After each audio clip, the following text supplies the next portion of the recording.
de 600 auditeurs viennent d'être formés par l'Association pour la formation en sciences islamiques, une manière pour l'association de jouer sa partition dans la bonne compréhension de la religion musulmane. Les détails à suivre dans ce journal. Nous nous intéresserons également au programme élargi de vaccination. Il s'agit d'un programme lancé par l'Organisation mondiale de la santé pour rendre les vaccins accessibles à tous les enfants. Kounandi Bamani nous en dira plus dans une poignée de minutes. Mesdames et messieurs, bonsoir et bienvenue dans la grande édition de la rédaction. Les évêques du Mali se sont réunis du 20 au 23 janvier 2025 en deuxième session ordinaire au compte de l'année pastorale 2024-2025. L'accent était particulièrement mis sur l'enseignement catholique et les finances de la conférence épiscopale du Mali. Monseigneur Jonas Dambélé nous donne plus de précisions au micro de Fatou Diaby. L'objet de cette rencontre, nous disons, elle est surtout statutaire. Ça veut dire que les évêques se rencontrent et ils vont étudier certains dossiers que soumettent certaines structures de l'Église. Et cette fois-ci, nous avons eu à nous pencher sur la question de l'enseignement catholique qui traverse un moment un peu difficile. Nous nous sommes aussi penchés sur la question de l'unité universitaire de Bamako, UKO, UBA. Et nous avons aussi examiné les finances au niveau de la conférence épiscopale du Mali. Et comme Église, nous avons une commission finances et donc on nous présente le budget et les réalisations. Et ce sont les évêques qui se prononcent pour adopter ces différents projets. Et au niveau de l'Église, nous avons aussi un centre à Ségou qui est dénommé Centre Don Mario Passini. Dans ce centre, il y a une école maternelle, un second cycle, un hôpital. Donc aussi, nous sommes penchés sur les réalisations qui se font à Ségou et sur aussi le budget prévisionnel au niveau de ce centre. Et en plus de tout cela, nous sommes penchés aussi sur la question de l'éducation et la question de la paix. Comment l'Église peut pouvoir apporter sa contribution pour plus de paix au niveau de notre pays de Mali. Nous avons félicité bien sûr le gouvernement, donc les forces de l'ordre, qui sont en train de faire un sacré boulot pour qu'il y ait un peu plus de paix dans notre pays. Fin de la 8e session de formation de l'Association pour la formation en sciences islamiques. Plus de 600 auditeurs ont été formés. L'objectif est de contribuer à une meilleure compréhension de l'islam. Bakari Kawajakite. Le meilleur d'entre vous est celui qui apprend le Coran et l'enseigne, selon le messager d'Allah, Mohammed paix et salut sur lui. Ces hadiths motivent plus l'association pour la formation en sciences islamiques, AFSI, dans ses activités. Cette cérémonie de remise des bulletins à ses apprenants a pour objectif de former les fidèles à lire facilement en un temps record les Saint-Coran et connaître les préceptes de l'islam. À la fin de chaque session, nous organisons la cérémonie de clôture pour, n'est-ce pas, proclamer les résultats et donner les attestations pour les récipiendaires. On est là uniquement pour former les frères et sœurs qui n'ont pas eu la chance, n'est-ce pas, d'apprendre le Coran à bas âge. On les aide, n'est-ce pas, pour apprendre le Coran, à lire le Coran.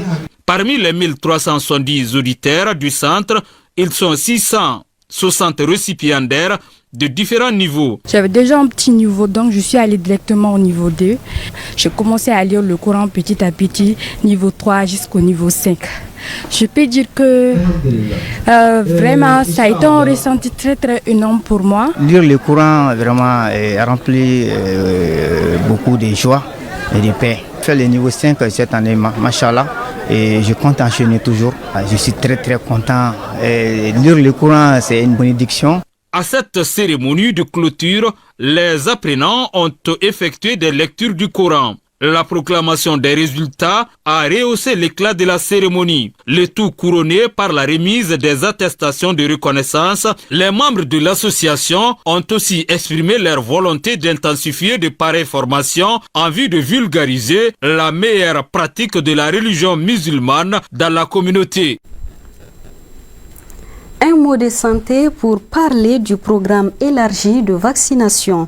Ce programme est un mécanisme de l'Organisation mondiale de la santé qui tire son origine dans le succès de la lutte contre la variole. De jour en jour, le programme ne cesse de s'élargir, nous dit Kounandi Bamani. Mise en place suite au programme de vaccination de l'éradication de la variole, le programme élargi de vaccination du Mali couvre 14 maladies au dire du directeur du Centre national d'immunisation. Un centre créé en 1984 pour coordonner les activités du programme. Donc c'est la suite logique de l'extinction de la variole. Pourquoi élargi? Parce que le fait que la variole était en train de partir, l'Organisation mondiale de la santé a demandé d'élargir à 6 autres maladies qui sont évitables par la vaccination, qui sont la tuberculose, la poliomyélite, la diphtérie, le tétanos, la coqueluche. Mais aujourd'hui, le programme a été élargi jusqu'à 14 maladies. Le programme élargi de vaccination PEV est un programme qui coordonne toutes les activités de la vaccination et est très avantageux pour les pays. Quand on prend au sens large du terme, le programme élargi de vaccination, ce n'est pas seulement la vaccination.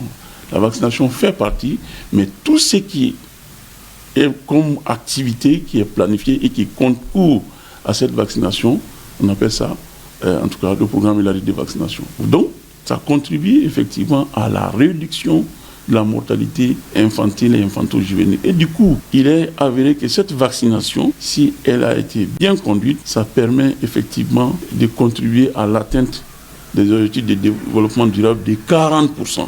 Donc la vaccination également a permis effectivement de réduire à un niveau, un seuil où certaines maladies ne posent plus de problèmes de santé publique. Vu l'importance de ce programme, le directeur lance un cri de cœur à la population. On a constaté que les chefs de ménage ne s'intéressent pas à la vaccination de leurs enfants. On laisse tout à la portée de la maman. Et ça, ce n'est pas normal. Un chef de famille doit suivre correctement la vaccination de ses enfants. Il y a beaucoup de maladies qui aujourd'hui, effectivement, en matière de vaccination, sont en train de régresser.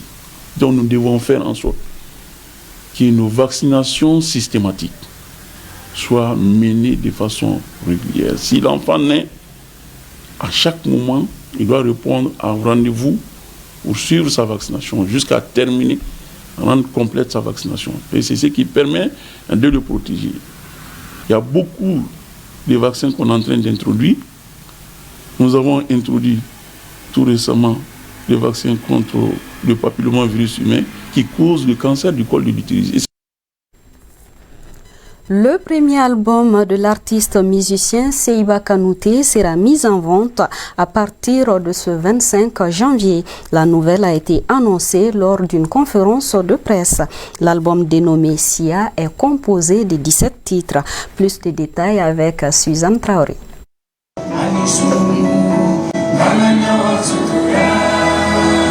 Ça y est, l'album du jeune griot Seiba Kanouté sera bientôt disponible. Des applaudissements, des échanges directs, des questions-réponses avec les journalistes venus de divers horizons ont meublé le lancement de l'album dans la salle Fodé Kouyaté du CICB. Le jeune griot sortant du Conservatoire des Arts et Métiers Multimédia Balafaseke Kouyaté de Bamako a partagé son tout premier album Sia, Ethnie en français, composé de 17 titres. Sia Nana. Parce que Sia Nere Sia Dori. Le nom Sia m'est venu après une longue réflexion. C'est une manière pour moi d'exprimer mon africanité et de mettre en valeur de façon particulière les ethnies du Mali et celles de l'Afrique en général. J'attendais ce moment avec impatience. J'invite tout le monde à acheter mon album Sia dont la vente commencera ce 25 janvier. Le 25 janvier. Donc, votre album sans Kemenani exclusivement sur Empire. Cet album est le fruit d'une longue réflexion et d'une année de travail acharné, nous confie le producteur de l'artiste. Ça fait pratiquement plus d'1 an qu'on est sur ça. On a accéléré les activités. Les enregistrements ont pris terme il y a seulement 3 mois de cela. Là, et après ces 3 mois, on est rentré dans l'étape de mixage, le mastering et les arrangements lyricaux. Mais aujourd'hui, malheureusement pour nous, ce rôle nous revient à nous les managers, d'être à la fois manager, d'être à la fois commercial, d'être à la fois au four au moulin. Je suis là à suivre l'artiste, à piloter les projets de près et de loin. Dès le début, on forme un bon duo et certainement je serai toujours là avec l'artiste à l'accompagner, à piloter les projets. La projection des extraits de clips de l'album a été l'un des moments forts de cette conférence de presse. Plusieurs autres jeunes artistes présents ont témoigné leur soutien à Seyba Kanouté. Je suis en joie, je suis ému, très fier de cet album parce qu'il a battu au moins 1 année à 2 de travail sur cet album. Et on aimerait vraiment inviter nos fans, ceux qui nous aiment réellement, d'aller acheter cet album en guise de soutien pour l'artiste. Seyba semble prêt à acquérir de nouveaux sommets et à toucher le cœur de nombreux auditeurs à travers le monde. Les fans, quant à eux, attendent avec impatience la mise en vente de cet album. Parlons à présent du lancement de la première édition du tournoi national interscolaire de football féminin. Ce tournoi, initié par l'association sportive Saramaya de Kati, mettra aux prises les joueuses des régions de Koulikoro, Bougouni, Ségou et celles du district de Bamako. En plus de la compétition de football, plusieurs autres activités vont meubler cette première édition. Moussa Diawati. Le sport, facteur d'autonomisation des femmes et filles au Mali. Les filles s'engagent. C'est sur ce thème que le trio Femassou, Association Saramaya et le ministère en charge des sports ont donné le coup d'envoi de cette première édition du tournoi national interscolaire du football féminin. On a initié ce tournoi au niveau de Kati. Au début, c'était 7 écoles. Petit à petit, ça a grandi. Les gens ont demandé d'élargir le projet et d'étendre, généraliser les impacts à d'autres régions. Alors c'est pourquoi nous avons initié cette phase nationale cette année qui va être progressive. Promouvoir le football en milieu scolaire et contribuer à l'épanouissement des élèves est l'un des objectifs de cette compétition. Et les joueuses déterminées accueillent ce tournoi à bras ouverts. On compte entamer cette compétition avec force et courage. En tout cas, nous sommes prêts à 100% à nous engager. Ça donne aussi l'opportunité aux jeunes filles de montrer leur talent. En effet, la Fédération malienne de sport scolaire et universitaire, FEMASU, accompagne l'association Saramaya pour le bon déroulement de ce tournoi. Nous l'organisons ensemble cette compétition. Aujourd'hui, c'est le lancement de l'étape de Bamako. Et au mois d'avril, ce sera donc la phase nationale qui sera organisée. Pour un départ, on peut dire que ça a été un très bon lancement. L'initiative est salutaire, selon les représentants du ministre en charge des sports. Cette activité permettra aux pratiquants de ne pas s'adonner à d'autres vices de la vie. 2. Ça facilite le regroupement. 3. À la longue, certains vont se faire détecter. Certains vont se faire démontrer, ils seront identifiés et ils seront sélectionnés pour la vie future. C'est pourquoi le ministère de la Jeunesse, des Sports, chargé de l'instruction citoyenne et de la construction citoyenne, n'a pas hésité à accepter le parrainage. Et à la finale, je pense que le ministre même sera là pour faire la remise des trophées. Il est à noter que ce tournoi se disputera entre Bamako, Bougouni, Ségou et Koulikoro pour la phase élimination directe. La finale est prévue le 12 avril prochain au stade Mamadou Konaté. Ainsi prend fin ce journal. Merci à vous de l'avoir suivi. Bonne suite des programmes sur ORTM2.